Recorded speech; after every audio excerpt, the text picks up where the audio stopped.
وَلَقَدْ يَسَّرْنَا الْقُرْآنَ لِلذِّكْرِ فَهَلْ مِن مُّدَّكِرٍ الحمد لله رب العالمين والصلاة والسلام على أشرف الأنبياء والمرسلين أما بعد فأعوذ بالله من الشيطان الرجيم من همزه ونفخه ونفثه بسم الله الرحمن الرحيم رب اشرح لي صدري ويسر لي أمري واحلل عقدة من لساني يفقه قولي اللهم انفعنا بما علمتنا وعلمنا ما ينفعنا وزدنا علما فبشر عبادي الذين يستمعون القول فيتبعون أحسنه أولئك الذين هداهم الله وأولئك هم أولو الألباب ومن آياته الجوار في البحر كالأعلام إن يشأ يسكن الريح فيظللن رواكد على ظهره إن في ذلك لآيات لكل صبار شكور أو يوبقهن بما كسبوا ويعفو عن كثير ويعلم الذين يجادلون في آياتنا ما لهم من محيص فما أوتيتم من شيء فمتاع الحياة الدنيا وما عند الله خير وأبقى للذين آمنوا وعلى ربهم يتوكلون والذين يجتنبون كبائر الإثم والفواحش وإذا ما غضبوا هم يغفرون أعوذ بالله من الشيطان الرجيم ومن آياته الجوار في البحر كالأعلام اور اس کی نشانیوں میں سے کشتیاں ہیں سمندر میں کل اعلام پہاڑوں کی طرح ان یشأ یسکن الریح فیظللن رواکد علی ظہری اگر وہ چاہے تو روک دے ہوا کو فیظللن پس وہ ہو جائیں یعنی وہ کشتیاں ہو جائیں رواکدہ رکی ہوئی اعلی ظہری ہی اس کی پشت پر یعنی سمندر کی پشت پر یہ کشتیاں یہ اللہ رب العالمین کے حکم سے چلتی ہیں اللہ رب العالمین کے دیے ہوئے ذہن سے اللہ رب العالمین کے دیے ہوئے ہاتھوں سے اور اللہ رب العالمین کی دی ہوئی صلاحیت سے انسانوں نے یہ کشتیاں بنائی ہیں تو یہ اللہ کی بہت بڑی قدرت ہے کشتیاں اور یہ سمندر جس کے اوپر کشتیاں چلتی ہیں تو اس سمندر کے اندر پورا نظام بنانا پورا سسٹم بنانا کہ کشتیاں سمندر کے اندر دریا کے اندر ڈوبے نہیں لکڑی جو ہے وہ ڈوبتی نہیں ہے اور لوہا اور اس قسم کی چیز جو ہے وہ ڈوب جاتی ہے تو یہ پورا سسٹم اور نظام اللہ رب العالمین کا بنایا ہوا ہے اور اللہ رب العالمین کی اسی بنائے ہوئے نظام کے تحت یہ کشتیاں جو ہیں وہ چلتی ہیں پرانے زمانے میں تو زیادہ تر کشتیوں اور بحری جہازوں وغیرہ کے چلنے میں چپو یا پھر ہواؤں وغیرہ کا عمل دخل ہوتا تھا تو اللہ تعالیٰ اس کے مطابق فرما رہے ہیں کہ یہ جو کشتیاں ہیں سمندر کے اندر بڑی بڑی پہاڑوں کی طرح بحری جہاز یہ اللہ رب العالمین کی بہت بڑی نشانی ہے کشتی کو قرآن کریم میں سمندر اور کشتی کا ذکر بڑے خاص انداز میں قرآن کریم میں جگہ جگہ کیا گیا ہے وہ اس لیے کشتی کا ذکر بہت اہمیت کے ساتھ ذکر کیا گیا ہے کیونکہ پرانے زمانے میں بلکہ آج بھی جتنی تجارت سمندر کے راستے ہوتی ہے اتنی تجارت خشکی کے راستے نہیں ہوتی خشکی کے راستے سے تجارت کے لیے سفر بہت لمبا کرنا پڑتا ہے اور اس کے لیے اخراجات بہت زیادہ آتے ہیں امپورٹ ایکسپورٹ اور اس قسم کی چیزوں کے لیے لیکن سمندر کے ذریعے یہ تجارت اور یہ سفر جو ہے کافی اس کی لاگت کم ہو جاتی ہے، پھر سمندر کے ذریعے بہت زیادہ سامان لے جایا جا سکتا ہے، خشکی کے ذریعے اتنا زیادہ سامان نہیں لے جایا جا سکتا، بڑے بڑے کنٹینر اور یہ چیزیں۔ تو قرآن کریم میں، اور پرانے زمانے میں بھی یہی صورتحال تھی، بلکہ پرانے زمانے میں تو خشکی کا سارا سفر اگر وہ ہوتا تھا تو وہ جانوروں پر ہوتا تھا، پیدل یا جانوروں پر۔ آج تو پھر خشکی کی بھی تیز رفتار سواریاں آ چکی ہیں، یا ہوائی جہاز، ایروپلین وغیرہ، یہ آج کل یہ چیزیں آ چکی ہیں۔ پرانے زمانے میں تو یا پیدل سفر ہوتا تھا یا جانوروں پر، تو وہ بہت آہستہ آہستہ، وہ مکہ مکرمہ اور مدینہ منورہ کے درمیان کا سفر جو تقریباً 400-450 کلومیٹر کا سفر ہے، اسی سفر میں 7-8 دن لگ جاتے تھے پرانے زمانے میں۔ تو زیادہ تر جو سفر ہے وہ سمندر کا اور دریاؤں کا اس کا ہوتا تھا۔ اگر اس سمندر کے اوپر سے، دریا کے اوپر سے اس کو پار کرنا ہو، اس میں تو پھر مہینوں اور بلکہ سالوں لگ جاتے ہوں پرانے زمانے میں۔ تو کشتی یہ دنیاوی تجارت اور دنیاوی نظام چلانے کے اندر اس کا ایک بڑا کردار ہے۔ تو اللہ رب العالمین فرماتے ہیں کہ سمندر میں جو کشتیاں ہیں بڑی بڑی پہاڑوں کی طرح، بحری جہاز کئی منزلہ، تو یہ اللہ کی بہت بڑی نشانی ہے، اور یہ اللہ کی دیے ہوئی صلاحیت، دیے ہوئے ذہن سے انسان نے بنائے ہیں، اور اس کے باوجود یہ اللہ رب العالمین کا جو سسٹم ہے، اللہ رب العالمین کا جو نظام ہے، اس کے مطابق ہی چلتی ہیں۔ اگر اللہ چاہے تو اللہ ہوا روک دے، اگر اللہ ہوا روک دے، فَيَظْلَلْنَ رَوَاكِدَ عَلَى ظَهْرِ، تو یہ کشتیاں فَيَظْلَلْنَ، پس وہ ہوں گی، وہ رہیں گی، رواکدہ رکی ہوئی، علی ظہرہ، سمندر کی پشت پر۔ ہوا نہیں چلے گی تو کشتیاں جو ہیں وہ بھی آگے نہیں چلیں گی۔ ان فی ذلک لآیات لکل صبار شکور، بے شک اس میں البتہ نشانیاں ہیں ہر بہت صبر کرنے والے، بہت شکر کرنے والے کے لیے۔ صبر کا تعلق مشکل حالات کے ساتھ ہوتا ہے، اور شکر کا تعلق اچھے اور خوشحال حالات کے ساتھ ہوتا ہے۔ مشکل آئے تو اس پہ صبر، اور اگر کوئی اللہ کی نعمت ہو اور اچھے حالات ہوں تو اس پہ شکر۔ تو مشکل حالت میں صبر اور اچھے حالت میں شکر، یہ صرف اور صرف ایک مومن کی نشانی ہے، یہ صرف مومن کی نشانی ہے۔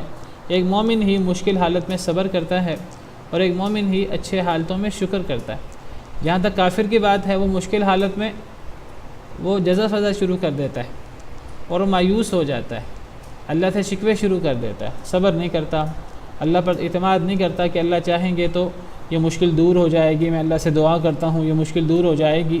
وہ مشکل حالت میں مایوس ہو جاتا ہے، اور چیخ و پکار اور جزا فضا اور شکایتیں شروع کر دیتا ہے۔ اور اگر اچھے حالات ہوتے ہیں تو کافر شخص شکر نہیں کرتا، وہ شکر کرنے کی بجائے وہ اچھے حالات میں فخر اور غرور کرتا ہے، اپنے اوپر تکبر کرنا شروع کر دیتا ہے۔ وہ سمجھتا ہے کہ یہ ساری چیزیں مجھے میری صلاحیت سے ملی ہیں۔ لیکن جو صبر کرنے والا ہے مشکل حالات میں، مومن، اور اچھے حالات میں شکر کرنے والا، کہ یہ جو نعمتیں مجھے ملی ہیں یہ اللہ رب العالمین کی طرف سے ہیں، اس میں میرا کوئی ذاتی کمال نہیں ہے، تو انسان شکر ادا کرتا ہے اللہ تعالیٰ کا۔ جب شکر ادا کرتا ہے اللہ تعالیٰ اس کو مزید نعمتیں دیتے ہیں۔ تو یہ صبر کرنا اور شکر کرنا صرف مومن کی علامت ہے۔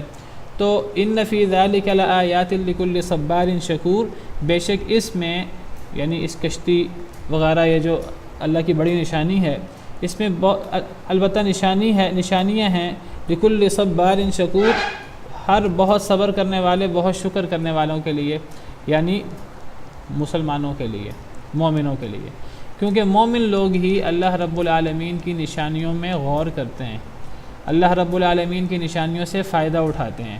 جو مومن نہیں ہے تو وہ اللہ رب العالمین کی نشانی میں غور ہی نہیں کرتا۔ انسان کی روزمرہ زندگی میں انسان ہزاروں اللہ کی بڑی بڑی نشانیاں دیکھتا ہے۔ یہ سورج جسے انسان روشنی اور توانائی اور گرمائش حاصل کرتا ہے، اور یہ ہوائیں اور یہ سمندر اور یہ پہاڑ اور یہ زمین اور یہ آسمان اور یہ چاند اور یہ ستارے، انسان ان چیزوں سے، زمین و آسمان میں جہاں سے انسان گزرتا ہے، ہر چیز میں اللہ کی بڑی بڑی نشانیاں، لیکن یہ نشانیاں اس کو نظر آتی ہیں جو ان نشانیوں میں غور کرتا ہے۔ جو ان نشانیوں میں غور ہی نہیں کرتا، وہ اللہ رب العالمین کی روزانہ ہزاروں نشانیاں دیکھنے کے باوجود بھی اللہ رب العالمین کے وجود کا منکر ہوتا رہتا ہے۔ ایسے لوگ بھی ہیں دنیا میں، اللہ معاف کرے، اللہ رب العالمین کے وجود کے ہی منکر ہیں، ایتھیسٹ ہیں، دہریے ہیں۔ وہ سمجھتے ہیں کہ سارا کا سارا سسٹم خود ہی چل رہا ہے، ایک چھوٹی سی چمچ خود نہیں بن سکتا، ایک چھوٹا سا جو ہے کرسی اور یہ لیپ ٹاپ، یہ موبائل اور یہ چھوٹی چھوٹی چیزیں جو ہیں، یہ اینک خود نہیں بن سکتی، اتنا بڑا سسٹم جو ہے یہ پتہ نہیں کیسے خود بخود ان کے ذہنوں میں بن جاتا ہے۔ تو اللہ کی نشانیاں تو ہیں اور ہر ایک کو نظر آتی ہیں، لیکن غور کون کرتا ہے، ان نشانیوں سے فائدہ کون اٹھاتا ہے؟ مومن، جو صبر کرنے والا ہوتا ہے اور شکر کرنے والا ہوتا ہے۔ تو یہ مومن کے لیے نشانیاں ہیں۔ جو مومن نہیں ہے ان کی کیا حالت ہے؟ اللہ تعالیٰ فرماتے ہیں وَإِن يَرَوْا آيَةً يُعْرِضُوا وَيَقُولُوا سِحْرٌ مُسْتَمِرٌ۔ ان کی حالت یہ ہے کہ جب یہ اللہ کی کسی بھی نشانی سے گزرتے ہیں یہ کافر لوگ، تو یہ اعراض کر لیتے ہیں، توجہ نہیں دیتے، منہ موڑ لیتے ہیں، اور وہ کہتے ہیں سحر مستمر، یہ تو جادو ہے چلا آ رہا ہے۔ جو اکثر تو توجہ ہی نہیں کرتے، جس نشانی سے گزرے منہ موڑ لیا، توجہ نہیں کی، اعراض کیا، اور اگر توجہ کی، کسی نے توجہ دلائی، سمجھ نہ آئی، اس کا جواب نہ آیا تو جادو کہہ کے جان چھڑا لی۔ تو یہ کافروں کا انداز ہوتا ہے، مومن کا انداز یہ نہیں ہوتا۔ مومن ہر نشانی میں غور کرتا ہے، اس کو غور کر کے ان نشانیوں میں اللہ رب العالمین کی کار فرمائی، کارگزاری نظر آتی ہے، اور اللہ رب العالمین کا وجود، اور اللہ رب العالمین کی وحدانیت، اور اللہ رب العالمین کی قدرت، اور یہ سب نشانیاں مومن کے سامنے ظاہر ہوتی ہیں۔ مومن کا اللہ رب العالمین پر ایمان مضبوط ہوتا ہے اور اس کا اللہ سے ڈر اور تقوی بڑھ جاتا ہے۔ تو فرمایا کہ اس میں نشانیاں ہیں ہر بہت صبر کرنے والے، بہت شکر کرنے والے کے لیے، یعنی ہر مومن کے لیے۔ او یوبقہن، یا وہ تباہ کر دے ان کو یعنی کشتیوں کو، بما کسبوا، بسبب اس کے جو انہوں نے کمایا، جو لوگوں نے کمایا، یا اللہ ان کشتیوں کو تباہ کر دے لوگوں کے اعمال کی وجہ سے۔ پچھلی آیات میں 2-3 آیتیں پہلے ہم نے پڑھا، دنیا میں انسان کو جو بھی مصیبت آتی ہے انسان کو اپنے اعمال کی وجہ سے آتی ہے۔ جو مصیبت بھی آئے دنیا میں وہ انسان کو اپنے برے اعمال کی وجہ سے آتی ہے۔ تو اب اللہ چاہیں، یہ جو بڑی بڑی اللہ کی نشانی ہے کشتیاں، بحری جہاز، اللہ چاہیں تو ہوا رک جائے اور یہ جہاز جو ہیں یہ سمندر کی پشت پر کھڑے کے کھڑے رہیں، اور اگر اللہ چاہیں تو اللہ ان جہازوں کو تباہ کر دے۔ جہازوں کو تباہ کرنا تو مقصود نہیں ہے، اصل میں تو مقصود ہے جہاز میں موجود جو لوگ ہیں ان لوگوں کو اللہ تعالیٰ ان کے برے اعمال کی وجہ سے اللہ تباہ کر دے، اللہ ان کو غرق کر دے سمندر کے اندر، بما کسبوا، اس وجہ سے جو انہوں نے عمل کیا، یعنی ان کے برے اعمال کی وجہ سے۔ او یوبقہن، یا اللہ ان کو تباہ کر دے۔ بعض مفسرین کہتے ہیں کہ یہاں تباہی سے مراد سمندروں میں کشتیوں کو تباہ کرنا مراد ہے، بشمول جو لوگ ہیں اس میں سوار ہیں۔ بعض مفسرین کہتے ہیں کہ چونکہ پیچھے ہواؤں کا ذکر ہے اور پیچھے ہواؤں کو روکنے کا ذکر ہے، اگر اللہ چاہیں تو اللہ ہواؤں کو روک دیں اور یہ کشتیاں کھڑی کی کھڑی رہ جائیں، تو وہ کہتے ہیں اگر پچھلی آیت کو سامنے رکھیں تو یہاں تباہی سے مراد کیا ہے؟ یہاں تباہی سے مراد ہواؤں کے ذریعے یہ تباہی ہے کہ اگر اللہ چاہیں تو اللہ ہوا روک دیں، اور اگر اللہ چاہیں تو اللہ ہوا کو تیز چلا دیں۔ یعنی اگر اللہ چاہیں تو یہ جو ہوا ایک میانہ روی سے چل رہی ہے، اللہ رب العالمین کے حکم کے مطابق یہ ہوا میانہ روی سے نہ چلے، اللہ چاہیں تو رک جائے تو کشتیاں بھی رک جائیں، اللہ چاہے تو یہ تیز چلے، اتنی تیز چلے کہ سمندر کے اندر جوار باٹا اور سمندر کے اندر طوفان آ جائے، تو یہ ہواؤں کے امبیلنس ہونے کی طرف اشارہ ہے۔ پچھلی آیت میں ہواؤں کے رکنے کا اشارہ ہے کہ ہوا چلے ہی نہ، اور اگلی آیت میں تباہی کی طرف اشارہ ہے ہوا کے تیز چلنے سے، گویا کہ بتانا یہ مقصود ہے کہ یہ جو ہوا جو ہے یہ ایک میانہ روی سے اور ایک معتدل رفتار سے چل رہی ہے، یہ اللہ کی بہت بڑی قدرت ہے، یہ اللہ رب العالمین کے حکم سے چل رہی ہے، خود بخود نہیں چل رہی، اللہ رب العالمین اس کو معتدل طریقے سے چلا رہے ہیں۔ جب چاہیں اللہ اس کو بند کر دیں اور کشتیاں رکی رہ جائیں، جب چاہیں اللہ اس کو تیزی سے چلا دیں تو طوفان آ جائے اور ہر چیز تباہ و برباد ہو جائے، اور پھر جب سمندر کا طوفان آتا ہے تو پھر تو چھوٹا طوفان نہیں ہوتا، بڑے بڑے طوفان اور سونامی ہم دیکھتے ہیں۔ پچھلے دنوں امریکہ کی ریاستوں میں بہت بڑے بڑے طوفان آئے ہیں، تو اللہ چاہیں تو اللہ تعالیٰ ہواؤں کو تیز چلا کر یہ کشتیاں اور یہ بحری جہاز اور یہ لوگوں کو تباہ کر دے لوگوں کے اعمال کی وجہ سے۔ تو یہ دنیا کے اندر جو چیزیں معتدل رفتار سے چل رہی ہیں، یہ ساری اللہ کی کارگزاری ہے۔ اسی طرح آپ مثلا بارش دیکھیے، بارش اللہ رب العالمین اتارتے ہیں تو اللہ رب العالمین ایک اندازے کے مطابق میانہ روی سے اتارتے ہیں۔ اللہ چاہیں تو بند کر دیں، بارش بند ہو جائے تو قحط سالی، اللہ چاہیں تو بارشیں بڑھا دے، اللہ بڑھا دے تو سیلاب اور اس سے بڑی تباہیاں اور طوفان۔ تو ہر چیز کے اندر جو اعتدال ہے، یہ اعتدال اللہ رب العالمین کی وجود، اللہ رب العالمین کی قدرت، اللہ رب العالمین کی وحدانیت پر دلالت کرتا ہے۔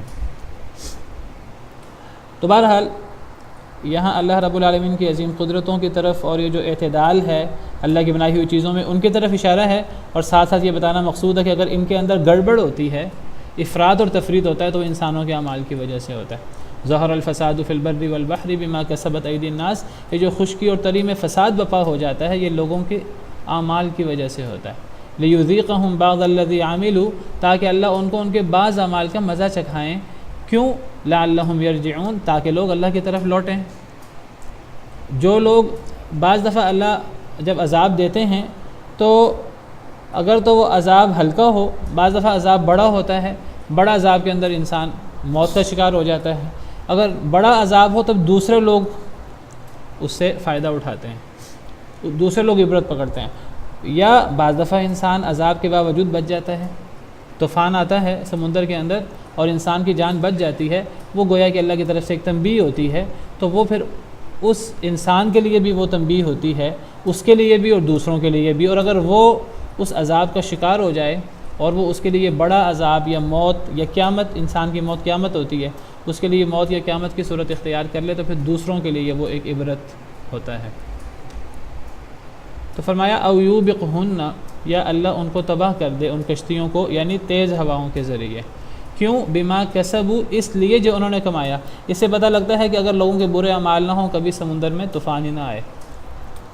وَيَعْفُ عَنْ كَثِيرٍ، اور بہت زیادہ تو اللہ ویسے ہی معاف کر دیتے ہیں، اکثر گناہ تو اللہ ویسے ہی معاف کر دیتے ہیں، کیونکہ اللہ تعالیٰ غفور الرحیم۔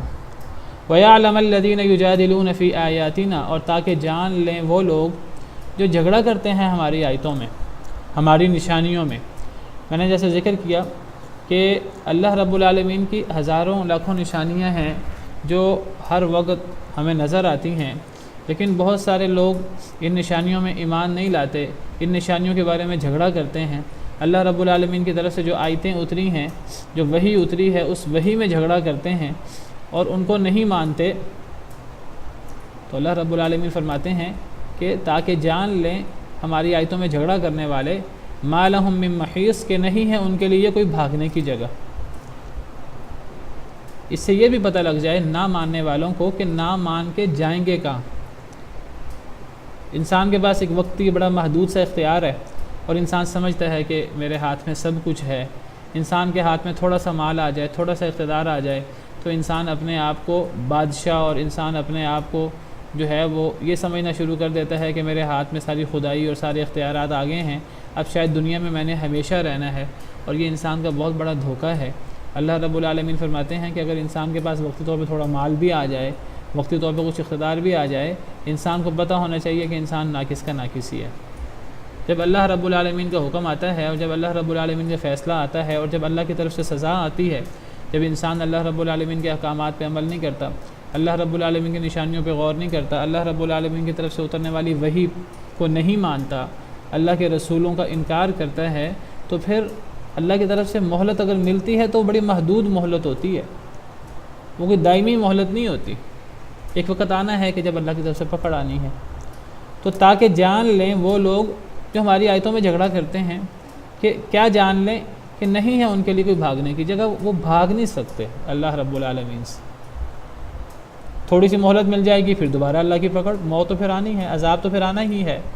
اللہ کی مان لیں تو دنیا میں بھی خیر اور برکت، آخرت جو اصل زندگی ہے وہ بھی خیر کے ساتھ۔ اگر نہیں مانیں گے تو دنیا میں تھوڑی سی ڈھیل اگر ملے گی تو آخر کار تو تباہی آئے گی، عذاب تو آئے گا ہی، موت تو آئے گی، اور پھر ہمیشہ کے لیے عذاب۔ اللہ سے نہیں بھاگ سکتے۔ یا معشر الجن والانس ان استطعتم ان تنفذوا من اقطار السماوات والارض فانفذوا لا تنفذون الا بسلطان، اے جنوں اور انسانوں کی جماعت، اگر تم طاقت رکھو کہ آسمان اور زمین کے کناروں سے بھاگ سکو، نکل سکو، تو نکلنے کی کوشش کر لو، تم نہیں نکل سکتے مگر غلبے کے ساتھ، طاقت کے ساتھ۔ تو انسان اللہ سے بھاگ نہیں سکتا۔ لا ملجأ ولا منجا منک الا الیک، اے اللہ کوئی پناہ گاہ نہیں ہے، کوئی نجات کی جگہ نہیں ہے آپ سے مگر آپ کی طرف۔ اگر انسان نے اللہ سے، اللہ کے غضب سے، اللہ کے غصے سے پناہ لینی ہے تو کوئی پناہ نہیں ہے اللہ کے غضب اور غصے سے سوائے اللہ کی پناہ کے۔ انسان اللہ کے غصے سے، اللہ کے عفو درگزر کی پناہ میں آ سکتا ہے۔ ہر انسان سے غلطی ہوتی ہے تو اس کا طریقہ کار یہ ہے کہ انسان اپنی غلطی کی معافی مانگے اور اللہ سے رجوع کرے، تو اللہ کے غضب سے انسان اللہ کی رحمت کی پناہ میں آ جائے گا، اور کوئی ذریعہ نہیں ہے اللہ کے غصے سے، اللہ کے عذاب سے بھاگنے کا، کوئی ذریعہ نہیں ہے۔ چاہے انسان دنیا جہاں کا مال اکٹھا کر لے، دنیا جہاں کی ساری نعمتیں اکٹھی کر لے،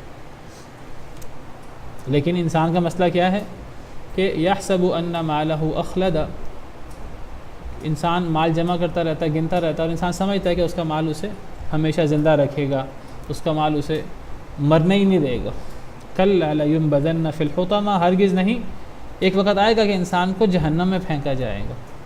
وما ادراک ما الحطمہ، تمہیں کیا معلوم کہ حطمہ کیا ہے؟ نار اللہ الموقدہ، وہ اللہ کی آگ ہے بھڑکائی ہوئی، التی تطلع علی الافئدہ، جو دلوں تک پہنچ جائے گی، انہا علیہم مؤصدہ، وہ ان کے اوپر بند ہوگی، فی عمد ممددہ، لمبے لمبے ستونوں میں۔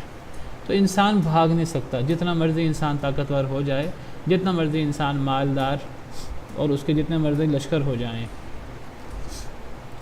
فما اوتیتم من شیء فمتاع الحیات الدنیا، بس جو بھی تم دیے گئے ہو کوئی بھی شے، فمتاع الحیات الدنیا، تو یہ فائدہ ہے دنیا کی زندگی کا۔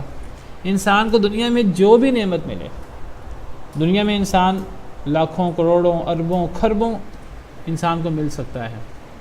بعض لوگ بہت مالدار ہوتے ہیں، ارب پتی، اربوں ڈالر کے مالک ہوتے ہیں، کھرب پتی ہوتے ہیں، اور انسان کو جو بھی مل جائے، حضرت عمر جیسی، حضرت نوح جیسی عمر مل جائے، قارون جیسا خزانہ مل جائے، انسان کو تمہیں جو بھی دیا جائے، انسان کو سونے کی بھری ہوئی زمین بھی مل جائے، اللہ فرماتے ہیں فمتاع الحیات الدنیا، یہ دنیا کی زندگی کا سامان ہے۔ ایک پانی کا بلبلہ ہے، چاہے انسان کے پاس سونے کے محلات ہوں، ہیرے موتی جواہرات ہوں، پانی کا بلبلہ پھٹ گیا، سب کچھ ختم۔ سانس کی ڈوری چل رہی ہے، جب یہ ڈوری ختم ہوئی سب کچھ ختم۔ قبر میں تو انسان نے کچھ نہیں لے کے جانا، قبر میں تو انسان نے خالی ہاتھ ہی جانا ہے، وہاں تو نیک اعمال ہی ساتھ جائیں گے، نیک یا برے اعمال۔ قبر میں تو انسان ایک پیسہ بھی ساتھ نہیں لے جا سکتا، اور یہ سانس کی ڈور جب تک چل رہی ہے۔ انسان کے پاس مال ہوتا ہے لیکن انسان کھا نہیں سکتا، کئی دفعہ انسان بیمار ہو جاتا ہے، اور ہزاروں مسائل ہیں، موت ہے۔ تو تمہیں جو بھی ملے، بس جو بھی تم دیے جاؤ، کوئی بھی شے، فمتاع الحیات الدنیا، تو یہ دنیا کی زندگی کا سامان ہے۔ وما عند اللہ خیر وابقی، اور جو اللہ کے پاس ہے وہ زیادہ بہتر ہے اور وہ باقی بھی رہنے والا ہے۔ اللہ کے پاس جو ہے وہ پہلی بات ہے کہ وہ ہے ہی بہت زیادہ، وہ کوالٹی کے اعتبار سے بھی بہتر ہے، کوانٹٹی کے اعتبار سے بھی بہتر ہے، بہت زیادہ ہے اور بہت بہتر ہے، اور باقی رہنے والا ہے۔ سب سے بڑی چیز، اصل نعمت وہ ہے جو باقی رہے۔ کسی کے پاس نعمت زیادہ ہو اور وقتی ہو، 1 گھنٹے کے لیے کھربوں ہو، کسی کے پاس تھوڑی نعمت ہو لیکن وہ لمبے عرصے کے لیے ہو، تھوڑی نعمت زیادہ فائدہ مند ہوتی ہے۔ اگر کسی موت کے قیدی کو کہہ دیا جائے کہ تمہیں 1 دن کے لیے جو ہے نا، یہ تمہارے پاس کھانے پینے کے لیے تمہارے پاس یہ 10,000 قسم کے کھانے ہیں اور پھل ہیں، اس کو کیا خوشی ہوگی اگر اس پر 1 دن ہے۔ اور اگر کسی کو کہا جائے کہ تمہارے کھانے کے لیے تمہیں پیٹ بھر کے کھانا ملے گا اور اچھا کھانا ملے گا، ایک کھانا ملے گا، 1 قسم کا پھل ملے گا، لیکن یہ تمہیں مسلسل ملتا رہے گا سالہ سال، کتنی بڑی نعمت ہے۔ ایک انسان کو پیٹ بھر کر کھانا مل جائے جس سے اس کی کمر سیدھی رہے، اور یہ سالہ سال انسان کو ملتا رہے، تو جو چیز باقی رہنے والی ہے وہ بہتر ہے، اور جو چیز وقتی ہے وہ چاہے کتنی زیادہ کیوں نہ ہو تو وہ بہتر نہیں ہے۔ تو جو اللہ کے پاس ہے، ایک تو وہ بہتر بھی ہے، بہت زیادہ بھی ہے، اور اصل چیز ہے وہ باقی رہنے والا ہے۔ فرمایا ما عندکم ینفد وما عند اللہ باق، جو تمہارے پاس ہے وہ ختم ہو جائے گا، جو اللہ کے پاس ہے وہ باقی رہے گا۔ افلا تعقلون، کیا تم عقل نہیں کرتے؟ بل تؤثرون الحیات الدنیا، تم دنیا کو ترجیح دیتے ہو، والآخرۃ خیر وابقی، آخرت زیادہ بہتر ہے اور باقی رہنے والی ہے۔ اور دنیا اور آخرت کا فرق کتنا زیادہ ہے۔ حدیث مبارکہ میں آتا ہے انسان سمندر کے کنارے پہ کھڑا ہو، سمندر میں سوئی ڈالے تو سوئی ڈال کر یا انگلی ڈالے، مجھے اب الفاظ یاد نہیں ہیں حدیث مبارکہ کے، انگلی کا ذکر ہے یا سوئی کا ذکر ہے، شاید انگلی کا ذکر ہے، انگلی ڈالے، اس انگلی کے ساتھ جتنا پانی لگتا ہے سمندر، تو یہ دنیا کی نعمتوں کی اور آخرت کی نعمتوں کی مثال ہے۔ انگلی پہ پانی کتنا تھوڑا لگتا ہے نمبر 1، اور نمبر 2 وہ پانی کتنی جلدی خشک ہو جاتا ہے، کتنی جلدی ختم ہو جاتا ہے۔ تھوڑا ہونے کی طرف بھی اشارہ ہے اور ختم ہونے کی طرف بھی اشارہ ہے۔ آخرت وہ انگلی میں پانی جتنا لگتا ہے تو وہ دنیا ہے، اور سارا سمندر وہ سمجھے آخرت ہے، اور باقی بھی رہنے والا ہے۔ اور ایک انسان دنیا میں لمبا عرصہ زندگی گزار لے، حضرت نوح جیسی عمر گزار لے، قارون جیسا خزانہ لے لے، جب وہ مر جائے گا اور اللہ کے حضور پہنچ جائے گا تو اسے دنیا کی ساری زندگی بھول جائے گی، ساری نعمتیں بھول جائیں گی۔ وہ کہے گا میں تو دنیا میں قسمیں کھا کھا کر کہے گا میں تو دنیا میں ایک لمحہ رہ کے آیا ہوں۔ اللہ تعالیٰ قرآن میں فرماتے ہیں کہ وَيَوْمَ تَقُومُ السَّاعَةُ يُقْسِمُ الْمُجْرِمُونَ مَا لَبِثُوا غَيْرَ سَاعَةٍ، اور جس دن قیامت قائم ہوگی تو اس دن مجرم قسم اٹھا کر کہیں گے وہ تو ایک گھڑی سے زیادہ دنیا میں نہیں رہے، ایک پل سے زیادہ دنیا میں نہیں رہے، قسم اٹھا کر مجرم کہیں گے قیامت کے دن۔ یہ وہ مجرم ہے جو لمبی لمبی عمریں گزار کے آئے ہیں، جو دنیا کے اندر بڑی بڑی نعمتیں، دنیا جہاں کی نعمتیں اور ہر قسم کی نعمتیں اٹھا کر وہ آئے ہیں۔ حضرت ابراہیم علیہ السلام نے فرمایا تھا اے اللہ کہ مکہ مکرمہ کو امن والا شہر بنا دے اور پھلوں کا رزق دے اہل مکہ کو، اے اللہ ایمان والوں کو پھلوں کا رزق دے۔ اللہ نے فرمایا کہ اے ابراہیم میں ایمان والوں کو بھی دوں گا، کافروں کو بھی دوں گا، لیکن کافروں کو میں تھوڑی دیر کے لیے دوں گا۔ تھوڑی دیر سے مراد دنیا کے اندر، آخرت میں ان کے لیے کچھ نہیں ہے۔ قال ومن كفر فأمتعه قليلا ثم أضطره إلى عذاب النار، اللہ نے فرمایا جو کافر ہے اس کو بھی دوں گا لیکن اس کو تھوڑا دوں گا، مراد ہے دنیا کے حد تک، کیونکہ دنیا ہے ہی تھوڑا، دنیا کے جتنی مرضی نعمتیں ہو جائیں وہ تھوڑی، کوئی حیثیت نہیں ہے ان کی آخرت کے مقابلے میں۔ دنیا کی حیثیت آخرت کے مقابلے میں اللہ کے نزدیک مچھر کے پر کے برابر نہیں ہے۔ اللہ کو صحیح حقیقت کا پتہ ہے، ہمیں نہیں پتہ، ہمارا ذہن بہت چھوٹا ہے، ہماری عقل بہت ناقص ہے، ہم دور کی نہیں سوچتے۔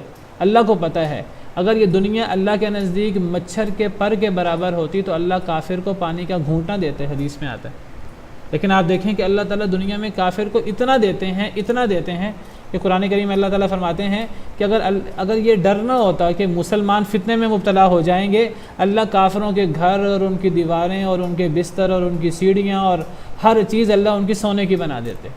لو جو دنیا میں جتنی تم نے عیش کرنی ہے کر لو، اللہ کو کوئی پرواہ نہیں ہے کہ اللہ کافروں کو سونا دے دے، چاندی دے دے، ہیرے جواہرات دے دے دنیا میں، کیونکہ اللہ کے نزدیک دنیا کی حیثیت مچھر کے پر کے برابر بھی نہیں ہے۔ اگر اللہ کے نزدیک دنیا مچھر کے پر کے برابر ہوتی اللہ کافر کو پانی کا گھونٹ نہ دیتے۔ ذرا غور کریں اس حدیث میں۔ اور آخرت کی اللہ کے نزدیک اہمیت ہے، آپ دیکھیے آخرت میں کافر کو پانی کا گھونٹ نہیں ملے گا۔ کافر کہیں گے قیامت کے دن جنتیوں سے کہ ہمیں تھوڑا سا پانی دے دو، تھوڑا سا کھانا دے دو، تو ونادى اصحاب النار اصحاب الجنة ان افیضوا علینا من الماء او مما رزقکم اللہ قالوا ان اللہ حرمہما علی الکافرین، جنتی کہیں گے اللہ نے یہ دونوں چیزیں کافروں پر حرام کر دی ہیں، آخرت میں ان کے لیے کچھ نہیں ہے، کیونکہ اللہ کے نزدیک آخرت کی اہمیت ہے۔ تو یہ حیثیت ہے دنیا کی جس کے پیچھے ہم پاگل ہوئے ہیں، اور جس کے لیے ہم ہر اچھا برا کام کرنے کو تیار ہیں، ہر جائز ناجائز طریقہ ہم اختیار کرتے ہیں، سراسر دھوکے کا سامان ہے۔ کل نفس ذائقۃ الموت، ہر نفس نے موت کا ذائقہ چکھنا ہے۔ وَإِنَّمَا تُوَفَّوْنَ أُجُورَكُمْ يَوْمَ الْقِيَامَةِ، تمہیں تمہارے اجر تمہارے بدلے پورے قیامت کے دن ملیں گے۔ اصل کامیابی کیا ہے؟ فَمَنْ زُحْزِحَ عَنِ النَّارِ وَأُدْخِلَ الْجَنَّةَ فَقَدْ فَازَ، جو آگ سے بچا لیا گیا، جو جنت میں داخل کر دیا گیا وہ کامیاب ہو گیا۔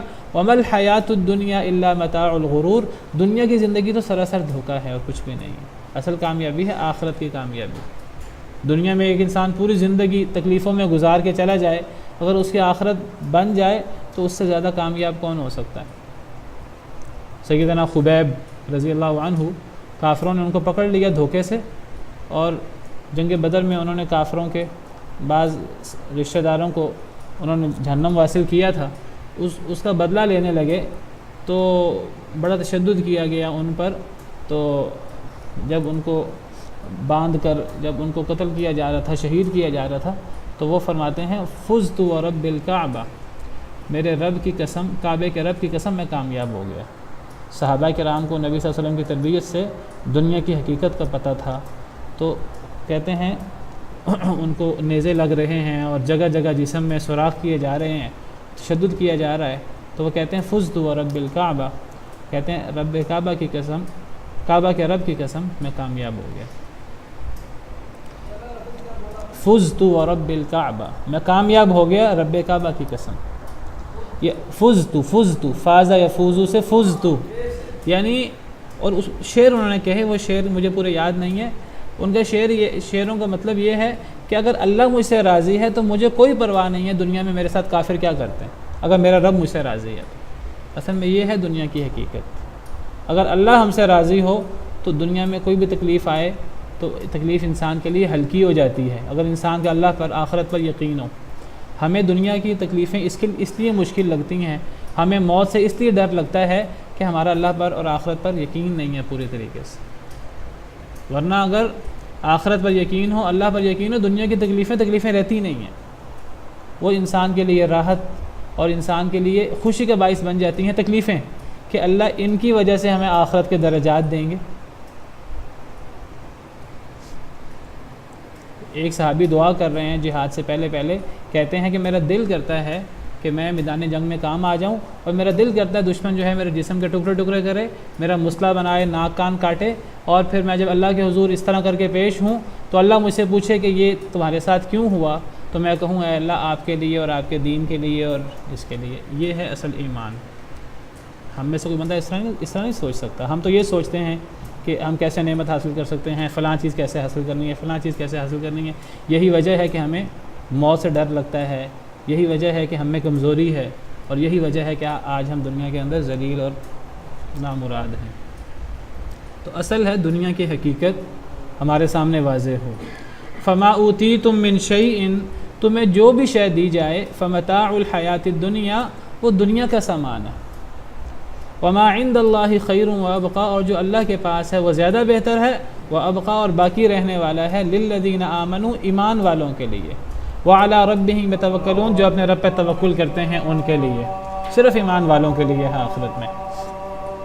تو فرمایا کہ جو اللہ کے پاس ہے وہ زیادہ بہتر ہے اور باقی رہنے والا ہے. اور وہ کس کے لیے ہے؟ وہ ایمان والوں کے لیے ہے جو ایمان لاتے ہیں اور مشکل معاملات میں صبر کرتے ہیں، اللہ رب العالمین کے احکامات کے مطابق زندگی گزارتے ہیں. وعلی ربہم یتوکلون، اور جو اپنے رب کے اوپر توکل کرتے ہیں. ایسے لوگوں کے لیے آخرت ہے جو اللہ کے پاس ہے اور وہ بہت بہتر ہے اور باقی رہنے والی ہے. وہ آخرت یہ نافرمانوں کے لیے اور تکبر کرنے والوں کے لیے اور دنیا کی نعمتیں حاصل کرنے والوں اور دنیا میں مگن رہنے والوں کے لیے نہیں ہے. وہ ایمان والوں کے لیے ہے اور وہ اللہ پر توکل کرنے والوں کے لیے ہے. دنیا کی نعمتیں بھی در حقیقت مسلمانوں کے لیے ہی ہیں. دنیا کی نعمتیں یاد رکھیے اصلاً مسلمانوں کے لیے ہیں، لیکن کافر بھی دنیا کی نعمتیں حاصل کر لیتے ہیں. اللہ کو پرواہ نہیں ہے دنیا کی، کیونکہ اللہ کے نزدیک دنیا کی حیثیت نہیں ہے. آخرت کے اللہ کے نزدیک پرواہ ہے، اللہ کی اہمیت ہے، لہٰذا آخرت وہ صرف مسلمانوں کے لیے ہے. در حقیقت دنیا بھی مسلمانوں کے لیے ہے اور آخرت بھی مسلمانوں کے لیے، لیکن آخرت خالص طور پہ مسلمانوں کے لیے ہے. دنیا میں آپ سمجھیے کہ مسلمانوں کے ساتھ کافر بھی فائدہ اٹھا لیتے ہیں، کیونکہ اللہ کے نزدیک دنیا کی کوئی پرواہ نہیں ہے. اس لیے اللہ تعالیٰ فرماتے ہیں قُلْ مَنْ حَرَّمَ زِينَةَ اللَّهِ الَّتِي أَخْرَجَ لِعِبَادِهِ وَالطَّيِّبَاتِ مِنَ الرِّزْقِ. سورہ اعراف آیت نمبر 32. اللہ تعالیٰ فرماتے ہیں کہہ دیجئے کس نے حرام کیا اللہ کی زینت کو جو اللہ نے اپنے بندوں کے لیے نکالی، اور پاکیزہ رزق اس کو کس نے حرام کیا. اللہ نے جو زینت نکالی دنیا میں، جس چیز کو اللہ نے جائز کیا اپنے بندوں کے لیے، اس زینت کو اور پاکیزہ رزق کو حرام کرنے والا کون ہے؟ کوئی حرام نہیں کر سکتا جسے اللہ نے حلال کیا ہے، زینت اور پاکیزہ رزق۔ قل ہی للذین آمنوا فی الحیات الدنیا خالصۃ یوم القیامہ، اس آیت پہ ذرا غور کریں۔ کہہ دیجئے یہ ایمان والوں کے لیے ہے دنیا کی زندگی میں۔ کیا چیز؟ یہ دنیا کی زینت بھی اور پاکیزہ رزق بھی، یہ ایمان والوں کے لیے ہے دنیا کی زندگی میں، خالصۃ یوم القیامہ، اور قیامت کے دن تو خالص، یعنی قیامت کے دن تو ایک ذرہ بھی کافروں کے پاس نہیں جائے گا، خالص مسلمانوں کے لیے۔ دنیا میں بھی اصلاً مسلمانوں کے لیے ہے، لیکن دنیا میں مسلمانوں کے ساتھ کافر بھی فائدہ اٹھا لیتے ہیں۔ کیوں؟ کیونکہ اللہ کو پرواہ نہیں ہے دنیا کی۔ اصلاً دنیا میں بھی مسلمانوں کے لیے دنیا کی جتنی نعمتیں ہیں، اگر مسلمان نہ ہوتے تو دنیا کی نعمتیں نہ ہوتی۔ ہم پڑھ چکے ہیں کل اور پچھلی آیات میں کہ اگر اللہ پکڑ کرنا شروع کر دے ہمارے گناہوں کی تو اس دنیا میں ایک جانور بھی باقی نہ بچے۔ پتہ لگا دنیا کے اندر اگر کوئی نعمت ہے تو وہ نیک لوگوں کی وجہ سے، اگر کوئی خیر ہے تو وہ اللہ کے نیک بندوں کی وجہ سے۔ اگر اللہ کے نیک بندے نہ ہوں، اگر وہ نیک لوگ نہ ہوں، دنیا کے اندر کوئی چیز باقی نہ رہے، کوئی چیز باقی نہ بچے۔ تو دنیا کی نعمتیں یہ مسلمانوں کی، اللہ کے نیک بندوں کی مرہون منت ہیں۔ ساتھ کافر فائدہ اٹھا لیتے ہیں، اللہ کو پرواہ نہیں ہے، لیکن یہ قیامت کے دن خالص طور پر دنیا میں کافر بھی ساتھ فائدہ اٹھا لیتے ہیں، دنیا میں بھی اصل ایمان والوں کے لیے ہے۔ تو زینت اللہ کی اور رزق ہے ہی ایمان والوں کے لیے، کیونکہ وہ اللہ کے فرما بردار ہیں اور اللہ کے احکامات کے مطابق زندگی گزارتے ہیں۔ کوئی کمی کوتاہی ہو جائے وہ اللہ سے معافیاں مانگ لیتے ہیں۔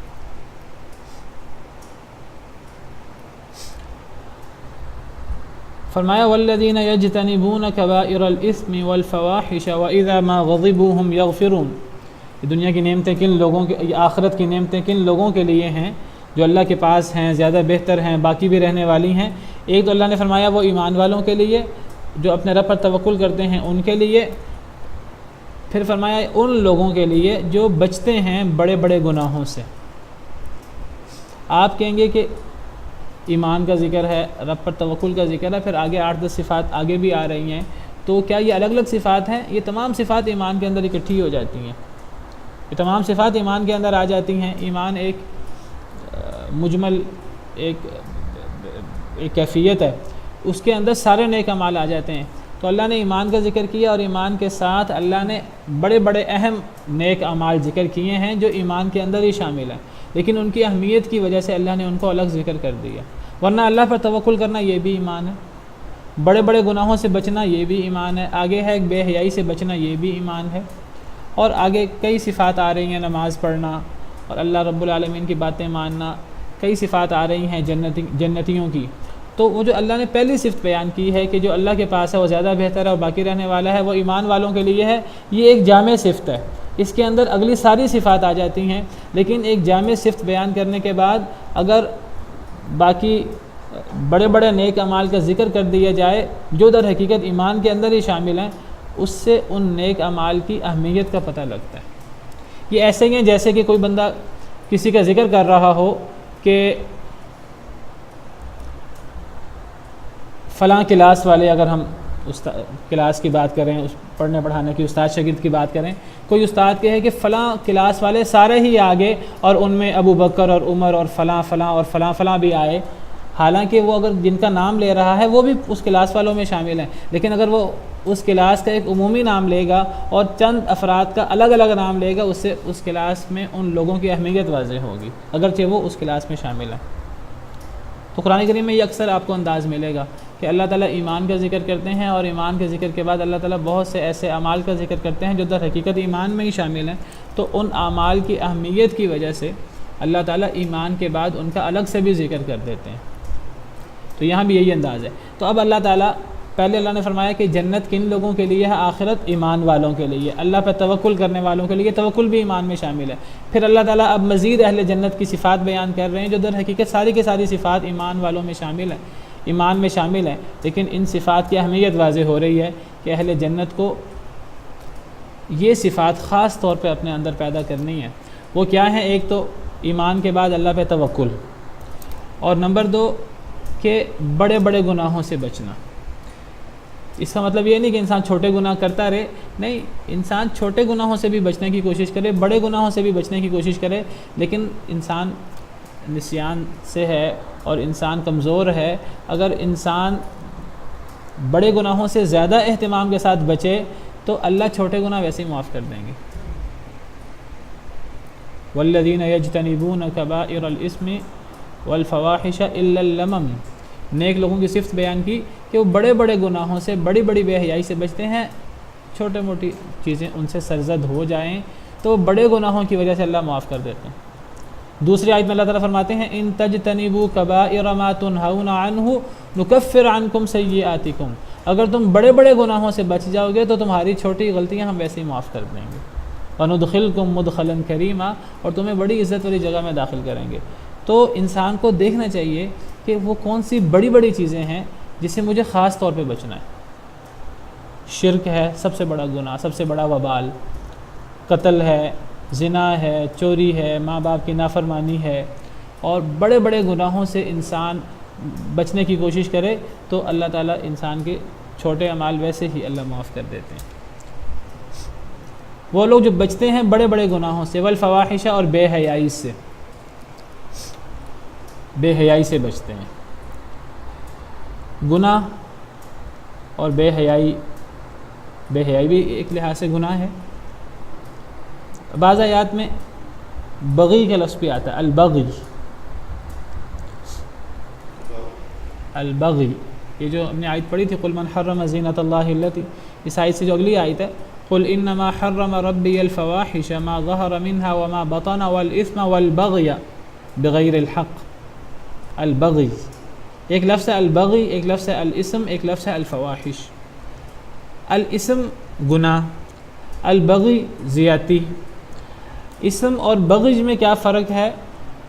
علماء مفسرین کرام کہتے ہیں کہ اسم وہ گناہ ہے، ویسے تو ہر گناہ ہو، زیادتی ہو، بے حیائی ہو، سب گناہ میں آتے ہیں۔